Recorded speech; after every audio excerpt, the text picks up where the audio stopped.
Apaki ye choronga, apaki ye choronga. E amor que o mamãe pani, e amor que o mamãe chorou.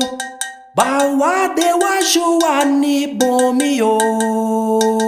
Apaki ye choronga, apaki ye choronga.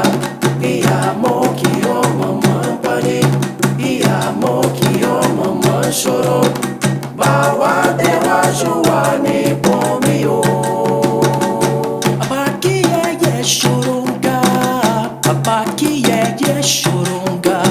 E amor que o mamãe pani, e amor que o mamãe chorou.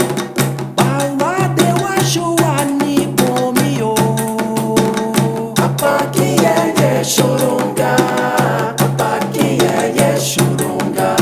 E amor que o mamãe pani, e amor que o mamãe chorou. Bawa dewa joani bomio. Apaki ye choronga, apaki ye choronga. E amor que o mamãe pani, e amor que o mamãe chorou. Bawa dewa joani bomio. Apaki ye choronga, apaki ye choronga.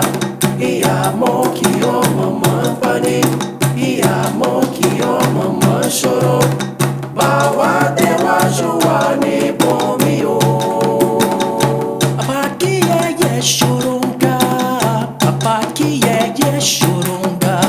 E amor que o mamãe pani, e amor que o mamãe chorou.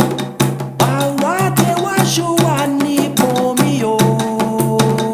Apaki ye choronga,